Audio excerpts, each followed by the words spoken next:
There's a DJ. Everyone's got to have a first. There's a dress code. It sets the tone immediately. It tasted like drinking tanning lotion. Not too many places in LA have that. There was a pancake expert. They named the glass after this drink. It was just hitting for me. I really wanted to like this. I just thought it was skimpy. You ate the rest of it while I was in the bathroom. It sounds like we have to do an experiment. Is it a margarita? I don't know. Give Tom Collins his credit. I've been thinking about that all day. That was I prefer nice. full rim. I'm kidding.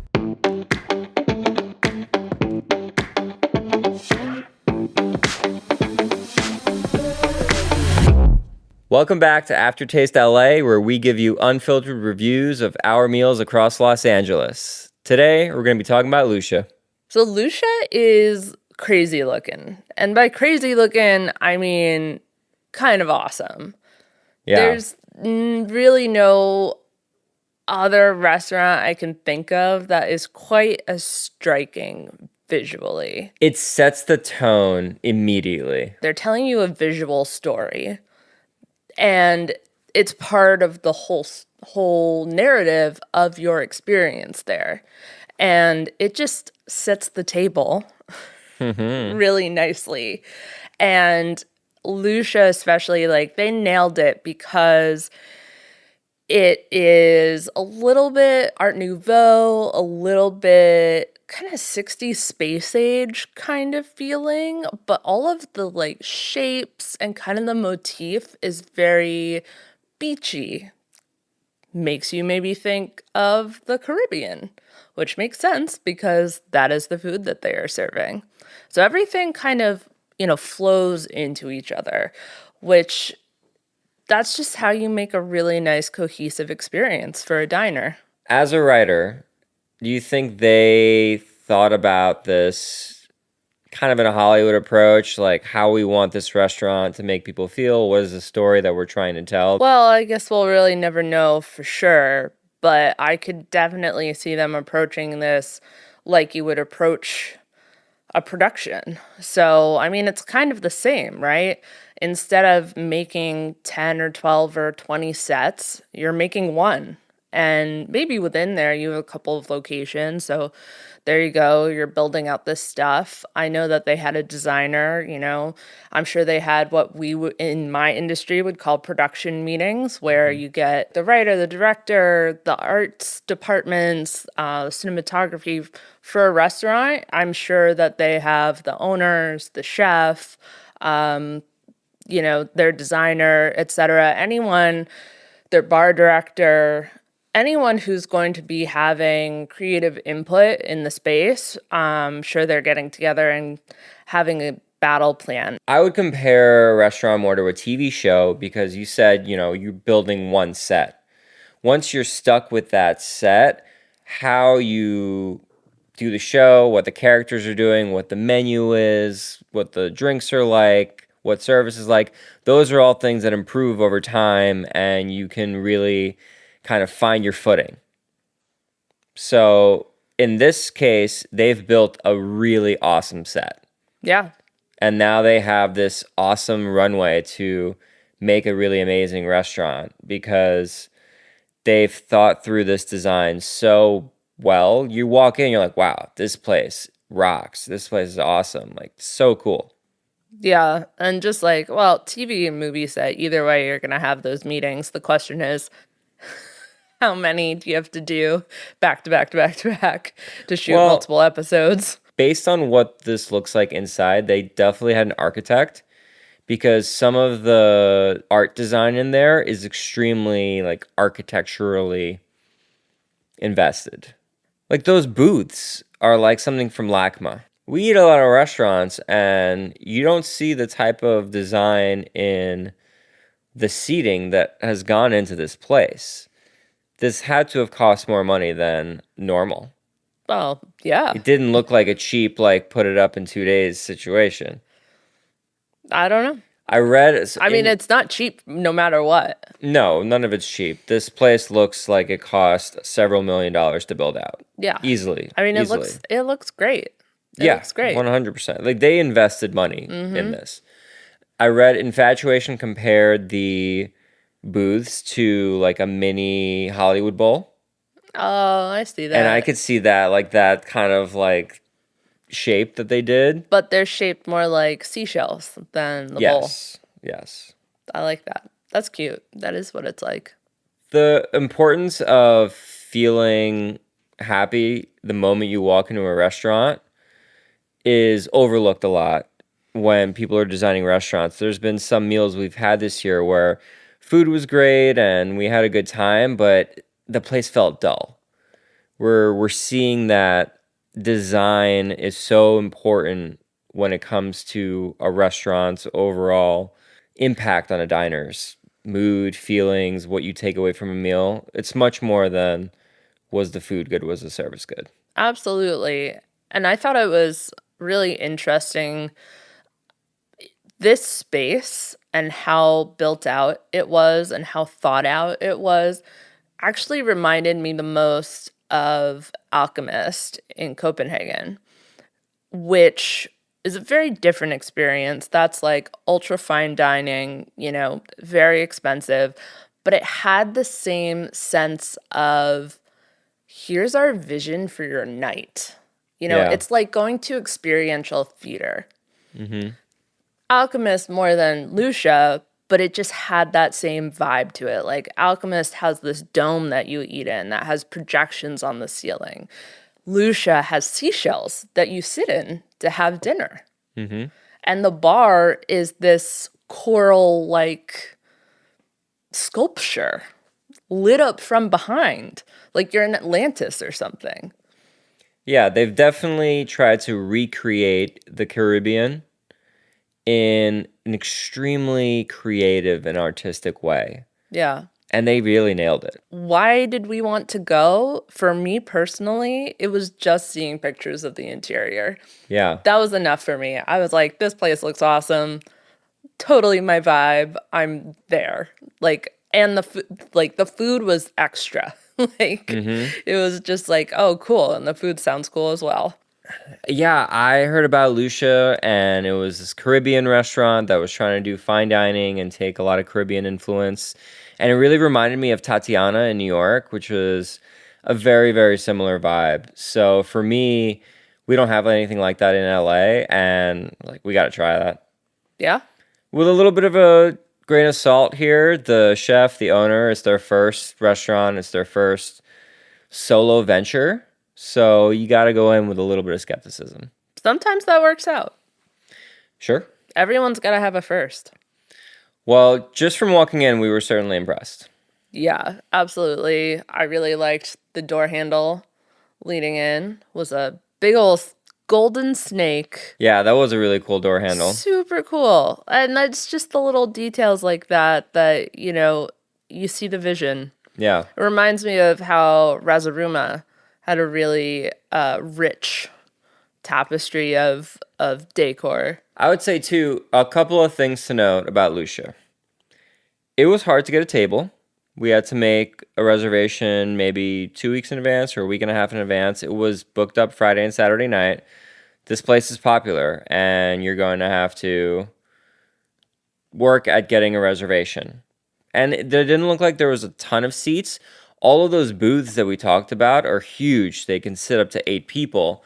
So they're reserving those for kind of larger parties. If you're going with 2 people, there are less available seats, which is actually, usually it's the other way around. The restaurant has a lot of 2-seaters. This is the other way around. They want it to be big groups. They want a party atmosphere. Yeah. There's a DJ. Yes. After 9 o'clock, it's 21 and over, no kids. There's a dress code. Yeah. These are all things that most restaurants are not doing in LA. Like, they are very focused on the type of experience they want their guests to have. And I was really mixed on my opinions on that. Now that I've kind of experienced it, I get it. I'm totally fine with these rules that they've set in place. It's not a place that you want to bring kids. Well, yeah, no.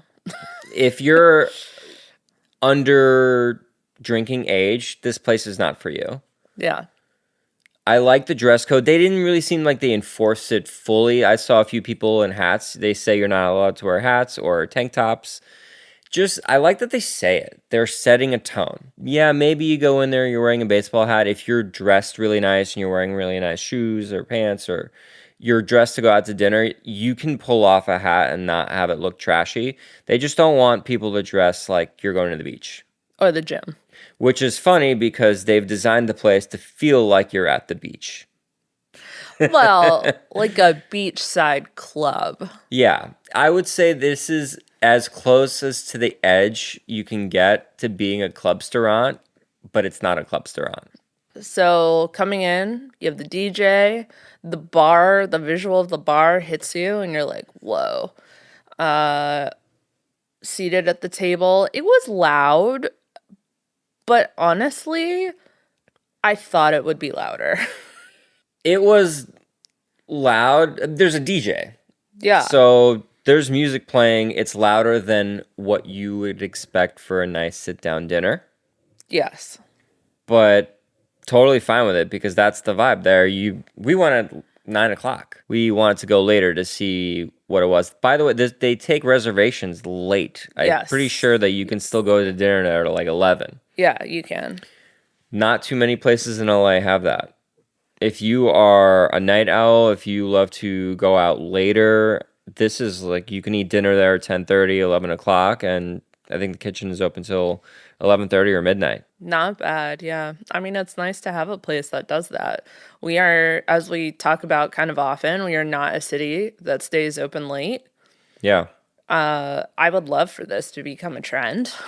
We need more of that here because one way that New York just crushes is you can have a meal, an amazing meal in New York at 11 at night or midnight. Here, after 10 p.m., you're very limited, especially if you want a sit-down dinner or fine dining or something. Like, you're not going to a steakhouse at 11 o'clock like you can in New York or like a really nice Italian restaurant. More restaurants staying open late, I think that's what the city needs, but are there enough diners to fill them? That's the thing. That's the thing. New York, they're booked up through midnight. Yeah. Easy. And then they have a line outside of people waiting, you know? Exactly. I'm not sure we have that. Fairfax used to be like that too. There's a lot of awesome restaurants. I think that after the pandemic, after Animal closed, Fairfax area, just overall, the restaurant quality has gone way down. So, really great to see a restaurant like Lucia opening there. All right. Should we move on? Let's talk about the drinks at Lucia. Well, the drinks menu in general, really interesting because technically pretty much all the drinks, I think all the drinks on the menu are like things that you would recognize. They have martini, they have like a pina colada thing, they have a Collins, they have what else? A margarita, they have an espresso martini. You know, it's just like all stuff you recognize. However, Yeah, they have all the normal drinks. none of them are just like a regular old drink, like No, that drink. they've gotten the Caribbean spin. Yeah, so they've all gone through this like kaleidoscope of Caribbean ingredients, and it's very place specific, and I think it's very, very cool. They did a good job of flipping all these drinks upside down and putting their story on each drink. These drinks felt like they belonged in this restaurant. Right. They fit the mold. Right. I mean, it continues the narrative that was started visually. You sit down, you open the menu, and they're recognizable drinks that are specific to them. The first two drinks we had are probably the two signature drinks. I had the Okra Martini, which it's a vodka martini. It's got Belvedere. It's got pickled okra on top as a garnish. It has vermouth that's been infused with lemongrass and herbs. And it has escovitch, which I think what they've done here is taken the brine from the pickle and used that in place of olive juice because this drink's like a dirty martini. It tastes very dirty. Yeah, the pickled okra flavor really comes through as well. It just tastes like they poured like pickled okra juice into a vodka martini and really tasty. House-made pickled stuff. It was not too overbearing. Like, it was still spirit forward and still tasted like a martini. Very well balanced, very well made. No notes. I think for me, my enjoyment of the drink was really heightened by that escovitch with the Scotch bonnet, like acidity and spiciness that came Hmm. through just a little bit, but enough that you could perceive it. And then I think also the carrot in there made it a little bit sweet as well. It was very well balanced. Yeah, it was just a real pleasure to drink. Yeah, certainly a unique martini in the city. A lot of the really great martinis I've had lately have been gin martinis. There aren't a lot of creative vodka martinis Yeah. in town, so this was nice. So my first drink was their other signature drink, which is the Lychee Margarita. So it has tequila, lychee, jerk spiced agave, sorrel, lime, red bear cabernet, and tahine. It's such a long list of ingredients. Who puts red wine in a margarita? Yeah, this was very interesting, and this will actually kind of start a theme that I kind of feel for a lot of the menu where okay, so they are called these classic drink things. But at what point are you adding so many more things that it's no longer the original drink? I would say it's inspired by, but ratios, I think, plays a lot to do with this. So I loved this. It was really yummy. I love lychee, sorrel, I love lime, agave, tequila. I mean, like, delicious, right? But the sorrel and the red wine almost made it taste like a sangria.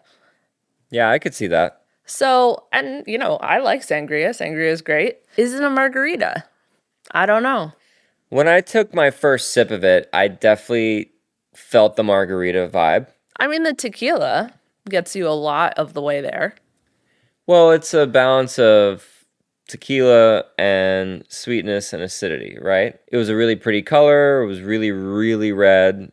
So it looked, tropical. I thought it was really, really tasty. It was really, really tasty. I'm speaking more like philosophically here, that more than Well, like, was this good or not? It was definitely good. I think it just, what are the ratios? How much tequila, how much acidity, how much sweetness? If the ratios come in line and the three core ingredients are the same, you're taking liberties with the other flavors and things you're adding to it. It's still a margarita. Agree to disagree. Yeah. Well, anyway, it had a tahine. It wasn't a rim. It was just on one side, but It was a half rim. yeah, it was a half rim. I liked that. That I was prefer full nice. rim. I'm kidding. Anyway, the rim was nice. And then it was served with lychee popping boba, basically, popping pearls. Yeah. I don't think it worked separately. I think it's got to be in the drink. First of all, they were created to go into drinks. Like, Yeah. they're part of boba, they're part of a drinking dish. Yeah, it was weird to just get this cup of the lychee pearls with a little spoon. Like, here, eat these with a spoon. What is the purpose of that? Yeah, it was really Maybe strange. they want you to put it in the drink, but you control how much of it you put. I think what they need to do is go over to Daisy, have the mango gnata, and watch how they've presented this, because they put the pearl ice and then they put the pearl popping bubbles on top Yeah. to hold them. This wouldn't change the drink in any way, Nope. but it would improve the presentation. 100%. And with the presentation, but also the enjoying experience.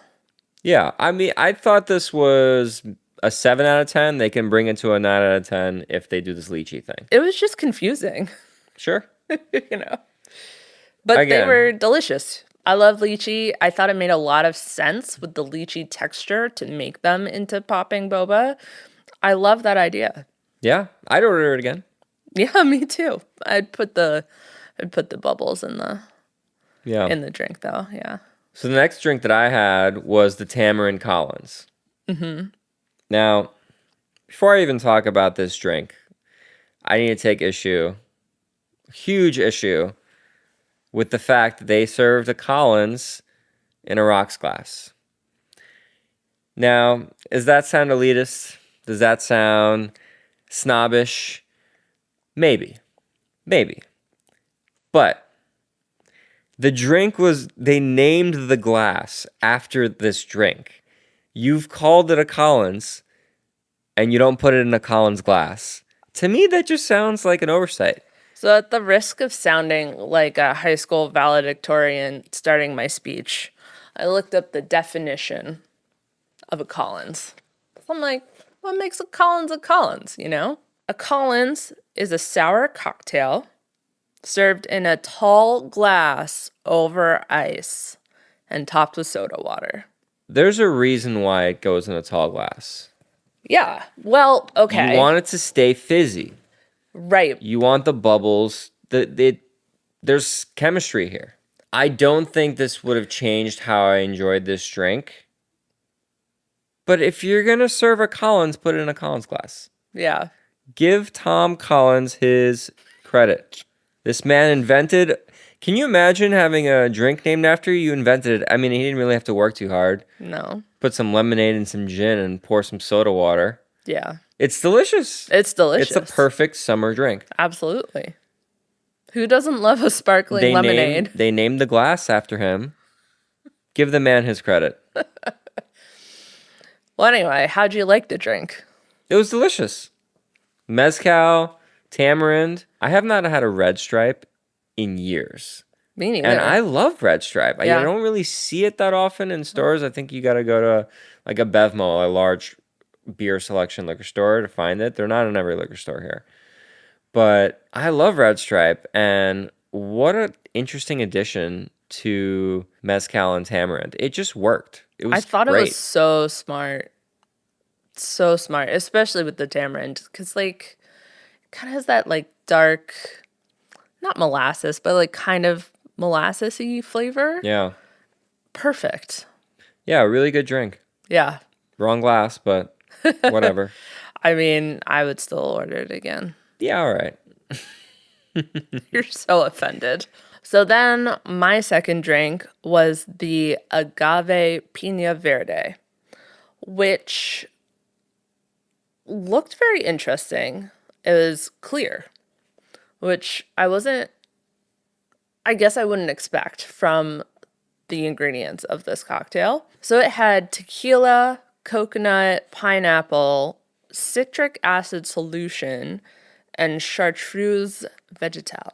I don't know what I was expecting, but it wasn't what came, which was this clear drink that to me mostly tasted like coconut, but not like the regular like coconut milk or like coconut cream or anything like that, where you would have like the thick white texture. Like it was like very much liqueur kind of coconut. And there was like a sour kind of aftertaste that hit you after the coconutness. But honestly, for me, all I could taste was the coconut. And because it was like so center stage, I guess my brain couldn't help but think that it tasted like drinking tanning lotion. This tasted like Malibu Bay Breeze. But like, I don't want to say adult version because a Malibu Bay Breeze is an adult drink, but technically, it's not something that you drink over the age of like 23. I thought it was going to be like a grown-up pina colada because of the chartreuse. I didn't taste any chartreuse. I didn't either, and it definitely wasn't that. The coconut overpowered everything. Yeah. It was good, but if you don't like coconut, you are going to really hate this drink. If you do like coconut, but you want it to taste like a really good cocktail, I would steer clear. So the food. The menu is some appetizers, entrees, couple of sides. And then we went during Black History Month, so there was a specials. There was 4 different specials for that month. So, the food is Caribbean, but what is that really? There's so many different cuisines, and this menu really hits a lot of different types of Caribbean cuisine. Like, there's Jamaican food. The chef is Jamaican. His grandmother was Jamaican. but I saw stuff from Haiti. There was stuff from Guyana. They're Trinidadian. There's a lot of different cultures represented on this menu. Yeah, it's kind of cool though, because if you've gone to other Caribbean restaurants, there's a lot of stuff on this menu that you will recognize, whether that's Hmm. ingredients or dishes, which is, it's nice. It feels familiar. Yeah. Everything is very heavily spiced, a lot of curry, a lot of jerk seasoning, that kind of flavor profile. The menu is unique. There's a lot of different ingredients that you might not know or recognize, but everything is pretty approachable. And they've definitely made a lot of the menu Angelino friendly, I would say. Yeah, I'm gonna say right here, nothing we had was spicy. Yeah, like if you go to a similar flavor profile restaurant, I would say is Bridgetown Roti. Some of their stuff is extremely spicy. This is a lot more subdued. Yeah. I was expecting it to have a little bit more heat to it, and all the dishes that we had, even though they had chilies and elements that are usually spicy, like jerk seasoning is usually spicy, nothing was too spicy. Though they did bring us a side of their passion fruit hot sauce, Yes, which and that was it was it was spicy spicy, and it was tasty. but it wasn't nuclear. No. Okay, so we ordered pretty well. The first thing that we had was the patties. They have a Wagyu and a vegetable version of these, like, it's, I guess, inspired by a Jamaican beef patty, Yeah. although much lighter Yeah. and really, really tasty. One of my favorite things that we had all night. Same. Really great way to start the meal. I think anyone that's coming here should definitely get one. One is like the perfect amount per person. Like the shell, the dough itself, usually like a Jamaican beef patty, it's really heavy and it's a little thicker. This was so thin and light, but held its structure and held the filling so well. And like super flaky. Yeah, but it never fell apart on you. Yeah. And none of it was like left on my fingers or on my plate. I mean, It it's didn't flake apart. cooked perfectly. Yeah. Sometimes you get a super flaky dough like that, and it's not like cooked all the way through. Like it's still a little wet, like on the Yeah. inside or something like that. This was perfect. Yeah. And the filling was really, really meaty and braised and tender and flavorful and generous. I would say it was a really nice amount of meat in this thing. Yeah, I mean, you could see by the shape of it in the photos. Like it's like nice and like has a little curve to it. The sauce that came with it, also super awesome. It was this kind Yeah. of sweet chili garlic sauce. But this reminded me almost like a sweet and spicy, like KBBQ gochujang type of dip. Yeah, but also leaning a little bit towards ketchup. Like there was definitely like a tomatoey, Yeah, like the vinegary texture. flavor to it. Yeah, yeah, yeah. I could see that. Yeah. Really good. We kept it. I put it Yeah. on other stuff throughout the meal. Yeah. That's one of our, I would say, most important go-tos. Any sauce that you get with a dish, like save it. You might not know when it will come in handy.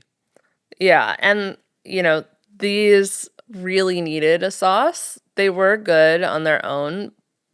Little dry though, with the sauce. Yeah. Perfect. So our other appetizer was the pink tide tings, which were rock shrimp with coconut water, grapefruit, sorrel, and Fresno chilies. I really wanted to like this. It was kind of my pick.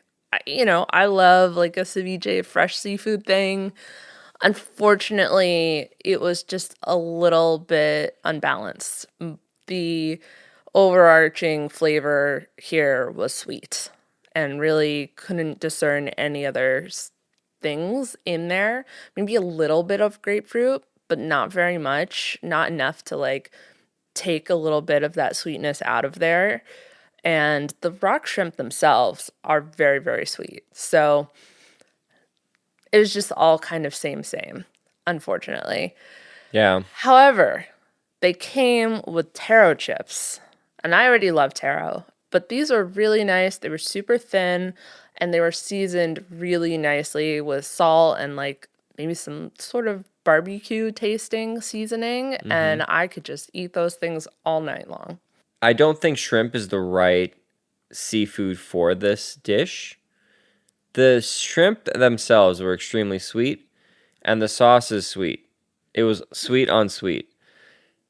They definitely needed more lime, but I also think the entire flavor profile would be better with like some sea bream or a white fish, something that just is a little bit more neutral because the shrimp wasn't doing it for me. The other thing, it was really difficult to eat. The shrimp were really big, and if you tried to scoop it with the taro chips, they would just fall off the chip Yeah. onto your plate. So it just needed to be more diced up like a ceviche, and like if it ate that way, I think I would have enjoyed it a lot more. But it just felt unfinished. Like they need to work on some of the execution for this. I thought the presentation was really pretty, and everything about that was on point. Just the flavors needed to be balanced up a little bit, and how it eats, I think, needs to be improved. There's potential here. I think they're changing the menu often enough, and they just opened. I could see them R&Ding this over time and improving it because right now I don't think it's hitting.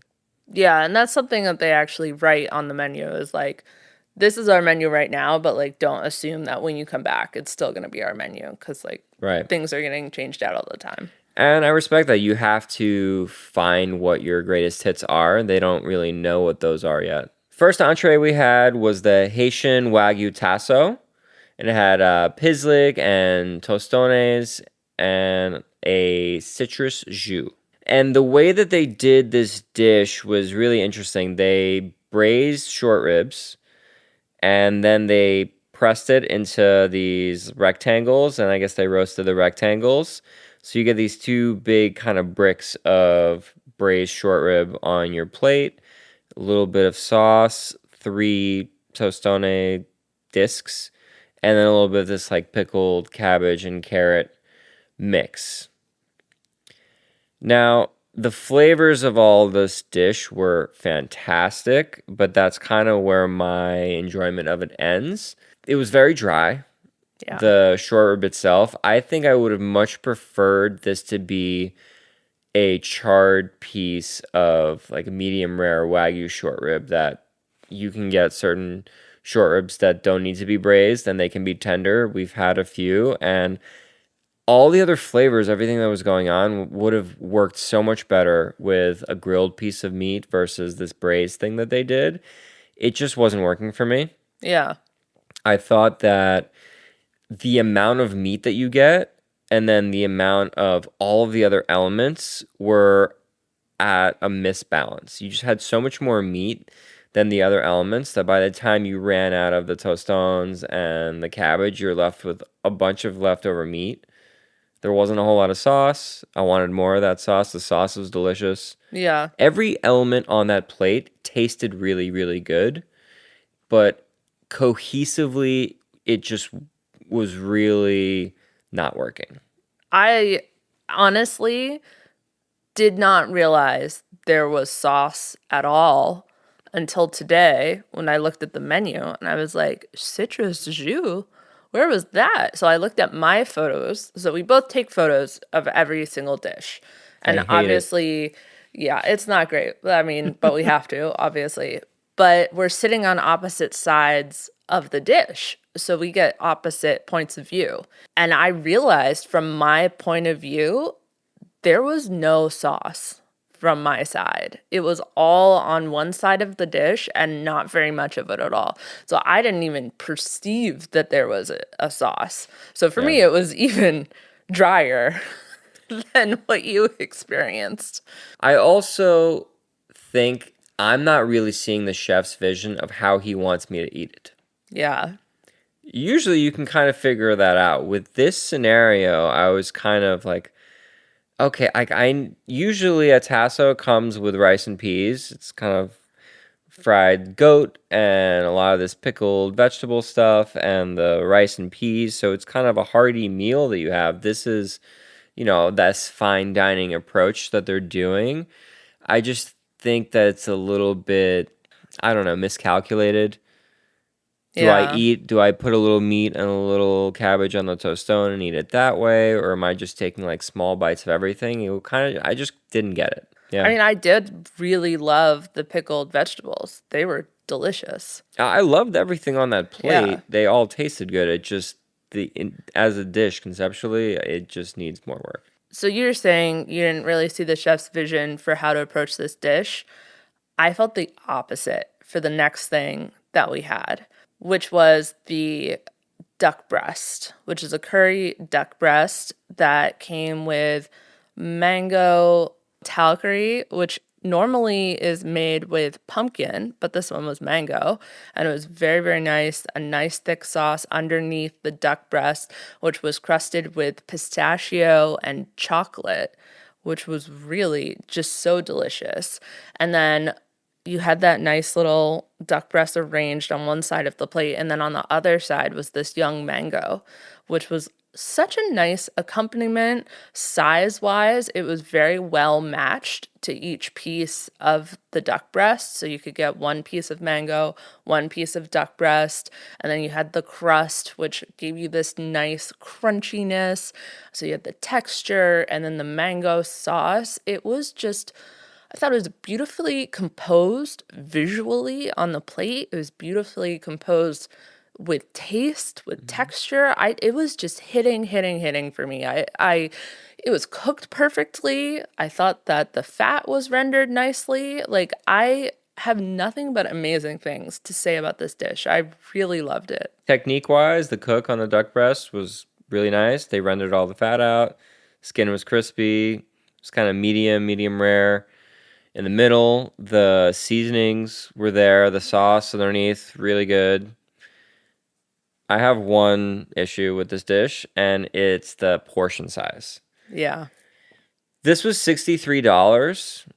The amount of duck that we got for that price, to me, was a bit small. I really don't like to say when a restaurant is skimpy because food cost is food cost and they need to charge what they charge so they make money. But man, this felt like a small duck breast for $63. Usually for that amount, you can get like a 7, 8 ounce, like really nice piece of duck breast that two people can share. This was like a 4 ounce, maybe 5 ounce duck breast. And from my experience putting duck on menus and how much that costs the restaurant, they can be charging 40 or 50 for that size duck breast, especially since the dish doesn't come with a whole lot on there. There's some young mango and there's the sauce, but really the duck is the main food cost on that plate and the labor to make all of it. So I just thought it was skimpy. Yeah, I mean, I do agree with you, but I mean, it's kind of funny, right? We have the opposite problem from the beef From the dish. Wagyu, Yeah. yeah, that was a lot. That was like 8 ounces of meat, and it was a similar price point. Yeah. Yes. And beef is more expensive than duck, so I'm really not understanding what's happening here. Duck breast, although it's priced really high, it's really not that expensive. Beef prices are more expensive than duck prices. Usually, duck dishes that we're having, they're like aged for 2 weeks and they're aging ducks on a cage or something like that. It's an expensive, laborsome process, and that justifies the cost. I hate making this argument because as a chef who has had to do P&Ls and pricing for dishes and having to really like determine how much should I charge for this dish? What is fair? It is not really a question of trying to rip anyone off. It's like, what is the least amount that I can charge and still make money? And because I want people to order it, I want to sell out of it every night. I don't want to price people out of a dish. This I think the math is wrong here. I don't know. I think they could be charging less. Yeah. I think at like $52, I would feel more comfortable. 63, it seems steep. The item that we ordered from the specials list was the Cornbread Gnudi, or so they say. This isn't a gnudi to me. the way that it ate, it definitely felt more like a gnocchi. Gnudi is basically a pasta dish where they take ricotta cheese and they make this really thin semolina dough and they kind of encase the ricotta in that and they boil that and then sometimes they'll put butter. It kind of feels like a fluffy, light, airy cloud. It's supposed to be extremely light and airy and fluffy, and this was more like a gnocchi. It ate like a gnocchi. It was pan seared. I think it was made out of ricotta and cornbread or corn batter. I don't exactly know what they put in it, but not a nudie. Yeah. It came with some smoked turkey neck, and then they made these cornbread croutons. Mm-hmm. The croutons were kind of crumbly. I don't really know what they added to the dish. The turkey neck was delicious. And the gnocchi, nudie, whatever they want to call it, was also delicious.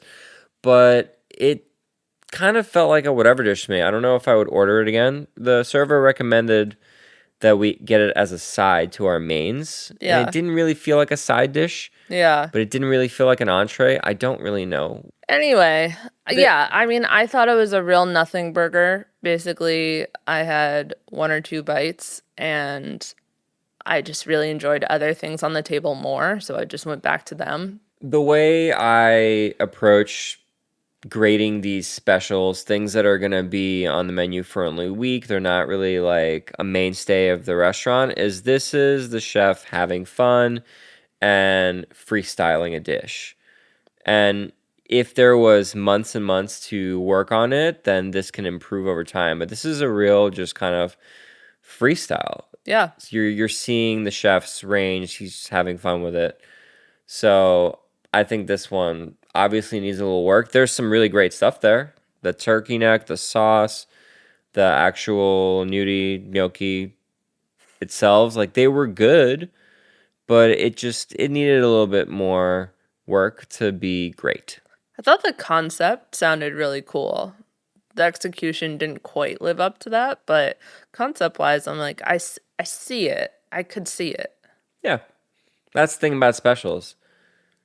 Sometimes after a while it makes the menu and then you tweak and until it gets really good. Yeah. I get like any other piece of art when you're writing a song or writing music, anything like that. It's not the first draft, Never. No. right? So Absolutely this not. is the first draft of this dish. He's just not gonna write another draft. He might. Yeah. He might work on it if enough people ordered it and it had notes. He can work on it. So Yeah. You never know. Maybe it'll pop up, years down the road and use what they learned from this time around to make it better. yeah, I think if I was to give my one of my notes, the cornbread croutons is this textural component that he's adding. He can find that from corn in a different way. I just thought it wasn't working. So we had one more thing with our mains, which was the Callaloo, which is kind of from the sides area. And that was spinach, collards, butternut squash, and fried okra. And I think I can safely say we both really liked this dish. I thought it was an amazing side. Like, this is a side to hold up all other sides against. It kind of had this like creaminess from the spinach and the collards, almost like cream spinach, but then you also had the butternut squash, which was like kind of sweet ish, almost like fruity flavor. And then you had the fried okra, so it was a little bit crunchy. Just like really enjoyable. Yeah, I thought there was some diced raw radish on there as well. Yeah. This was a really good side. This was probably one of my favorite sides that I've had in some time. Just really, really hit. And Callaloo, there's a lot of different versions of it. Sometimes it's with spinach, sometimes it's with taro leaves, collards. This was really, really good. Flavors were really on point. It's kind of like a curry vibe to it. I really loved the fried okra, little crunchy bits. Yeah. This was a plus side. Really, really good. It's just nice to have a dish like this that is so enjoyable to eat, but is also full of stuff that's good for you. Yeah. I mean, sure, I'm sure there's like a whole bunch of butter in there, Yeah, there's but probably some cream in there, you know, you're getting butternut squash and you're getting your greens. Like, I'll take it. It's better than a lot That's of fair. restaurants do, and it's not some boring and like, no offense to any of the places that just have a roasted broccolini on the menu, but like, oh my God, if I have to like eat roasted broccolini like one more time, I'm gonna go wild. Yeah. It's definitely not something that's on a lot of menus, although conceptually it's very approachable. And I think this side pairs really well with either of the two entrees that we got, the duck and the Wagyu. Yeah. It was really great to have on the table. And it was a really nice portion. We took Mm-hmm. half of it home. Yeah. So something to know. The portions were kind of all over the place here. Like some of it was good portions, some of it was smaller portions, but the sides did not skimp. So that concludes the savory things. Well, we did have one sweet thing. So Yes. why don't you tell us about sweet thing? So I always look at the dessert menu before we go, just in case.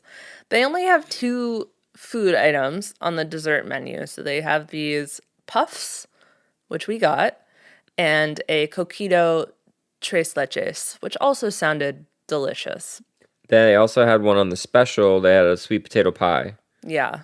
And the puffs were so good. I was really happy that we got these. I love ordering dessert, but it sometimes it doesn't work out and it's not what I imagined.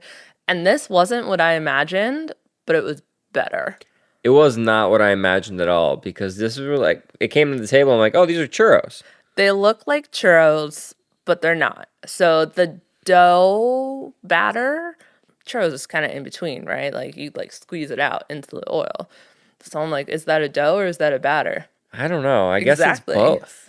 So I was recently, so my favorite food science podcast is called Gastropod.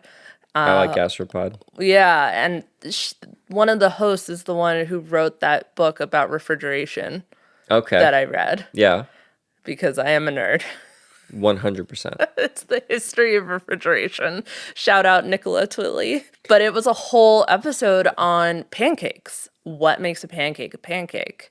And there was a pancake expert on this Of episode. course there was. And he said Where do you find these people? it's a batter if you can't pick it up with your hands.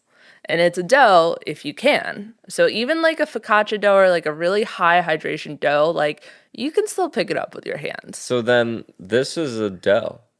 Churro is You a can dough. pick it up with your hands? Yeah. No, you can't. Yes, you can. You can't pick it up and move it from like a tray into the fryer. Yes, you can. Sometimes when I know I need to make a lot of churros, I will pre-pipe all the churros on a sheet tray and then put them in the fryer later.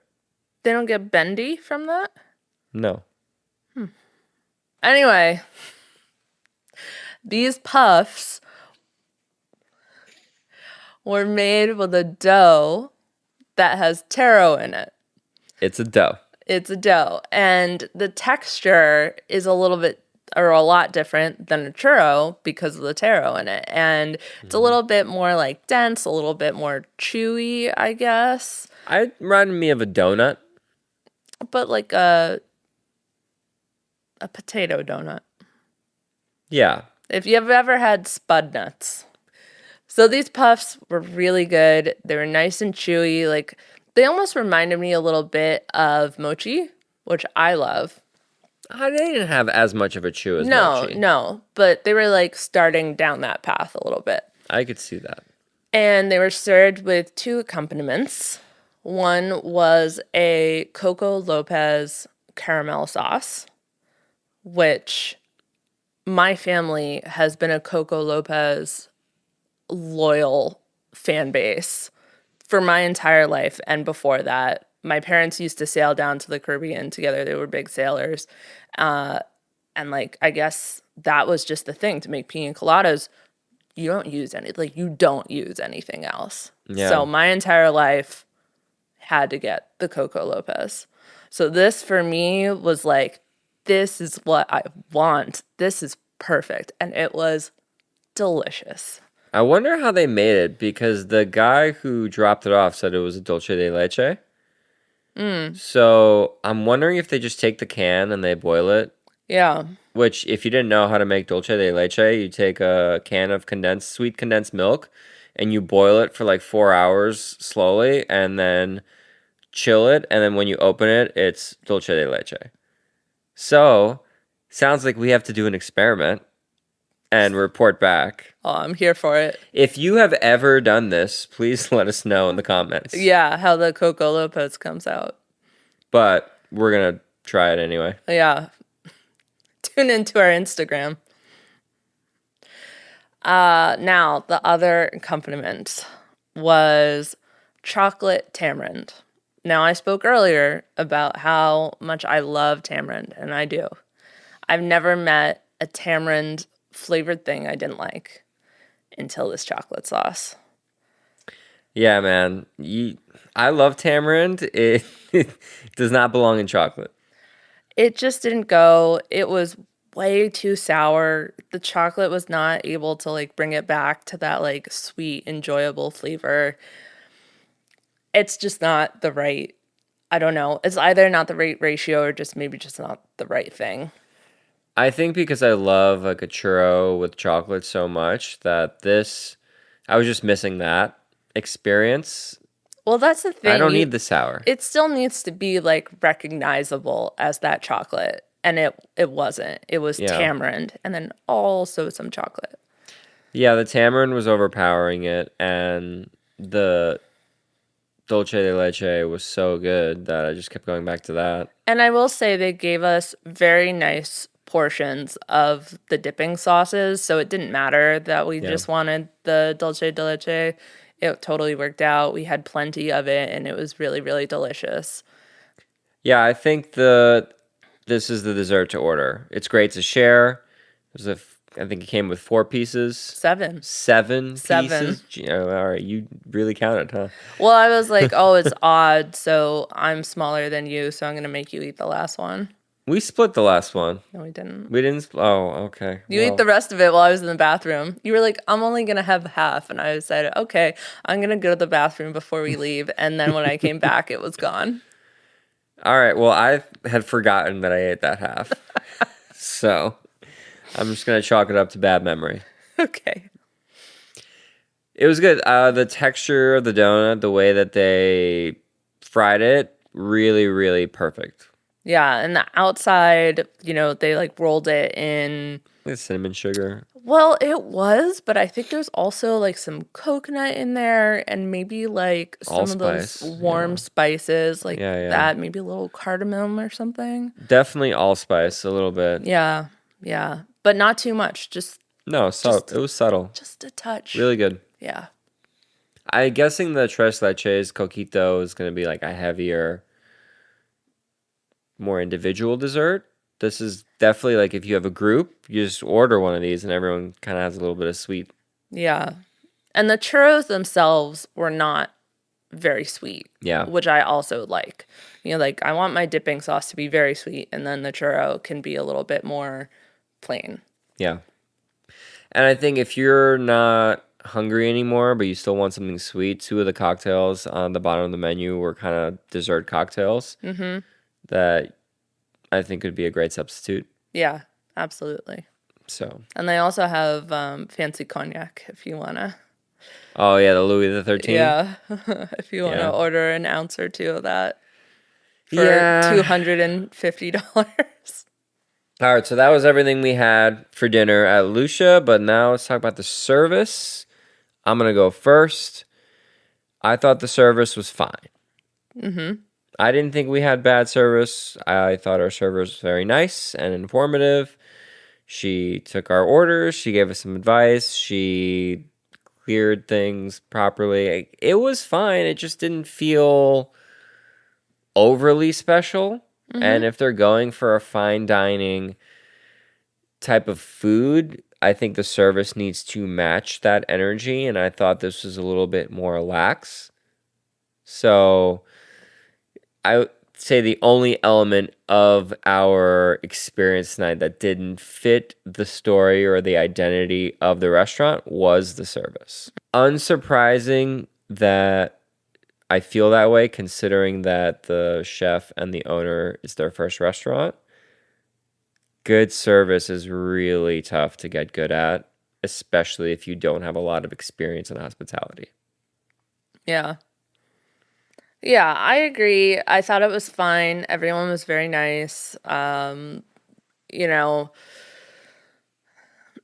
I don't know. I felt it's kind of weird because you have the DJ in there, which kind of makes things feel more casual, but like the decor and the menu are a little bit more dressed up. So like part of the thing with like loud music in like a bar or something, you can't really have all that much of a conversation with your server, which is kind of something that I associate with the best service is when you have a little bit more communication and clarification from your server.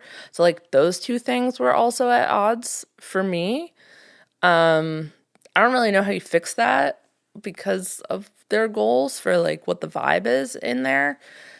The other thing was our server took my drink away before I finished it when they were clearing all the food from our table from our mains. Yeah, there were some amateurish mistakes that were happening. Yeah. I think another note, and this is, I don't know how you feel about this, but we asked for our stuff to be boxed up, and they put 3 things in one box. I've been thinking about that all day. Now, I understand not wanting to be wasteful, but I do not want the 3 things that we ordered to be going in the same box. I don't want all those flavors to mix together. What if I only want to reheat one of those things? I just like, why would you put it in one box? And it was all, or at least 2 of the 3 things were kind of soupy. Yeah. So they're just going to mix in there. Like if Yeah. it was like 3 pieces of a sandwich, that would be fine. Yes. But it's like they're just going to all be one. Oh well. Oh well. I see what you mean about the DJ and the tone that they're setting, and it was a little bit later in the evening. But there are ways they can improve this service without having there to be any kind of like verbal changes.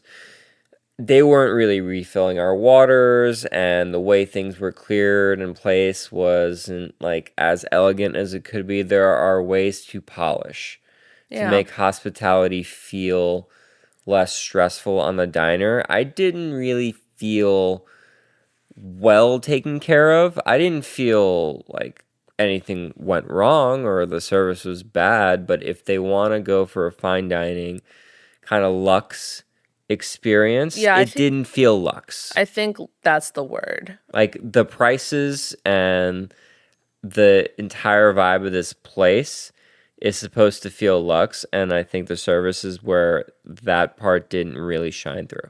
Yeah. So with all that being said, would you like to present our verdict? Yes. All right, we're going to give Lucia 2 taste buds. We think that it's a great addition to the Fairfax neighborhood. And if you're in that area, I absolutely encourage stopping by. But mainly, I would say if you want to go with a really large group, this is a great place to stop by if you're in the neighborhood. Yeah, this place is a vibe.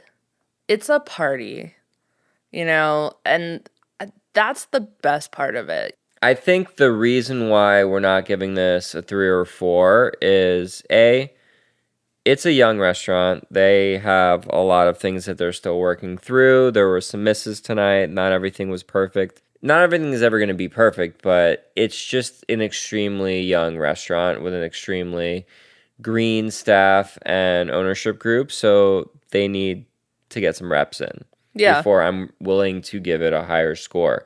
I think there's so much potential for them to get that high score. And reiterating what we talked about in the beginning of the episode, they have built an awesome set. Yeah. This is the first season. Mm-hmm. They have time and they are going to commit to improving this, I'm sure. Yeah. For now, it's a neighborhood hang and a really, really cool spot to go out and celebrate something. But for it to be a 3 or a 4, I think they need to get some reps in. Yeah, but you see the evidence there. You see it in the menu, you see it in the food, you see it in the drinks. There are certain things that really shine. Yeah. Obviously, the design also, but you can see it where it could bloom into something really incredible. What I hope doesn't happen, and I've noticed happening more often when it comes to food media and reporting, is I hope they don't get too much hype too quick and then they're not able to live up to that hype because of these negative things that we've pointed out. It takes a while for a restaurant to really be living up to the hype. I think a lot of times new openings, places that are really hot and popular, people get so fatigued with restaurants that they want something new all the time, right? The new day and age, have short attention spans. But it takes a while for a restaurant to be great and stay great. And I think rewarding places too early on in their lifespan is just hindering their potential. Yeah. And I would love to see food reporting just kind of take a break and take a step back and make lists that are actually true to what great restaurants a city has to offer. I think right now we don't have that in LA. You look at, let's say, the Eater 38. Are these the 38 best restaurants in the city right now, or are these the 38 hottest, most popular, clickbaity restaurants that this city has right now? Those are very two different things. And I'm seeing more of that than I am authentic, like actual true answers to what are the best places to eat. Yeah. I mean, it's telling that we have given out more twos than anything else.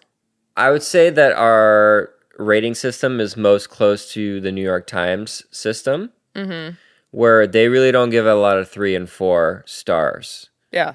They give out some 1 star and 2 stars. The fact that they are reviewing the place already says that this is a place worth noting, worth talking about. They've taken the time and the resources to do it.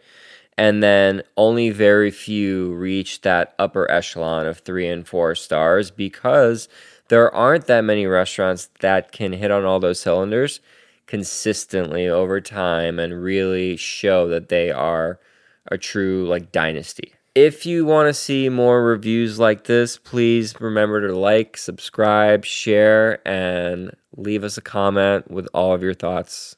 Thank you guys. We'll see you next time. Thank you. Bye.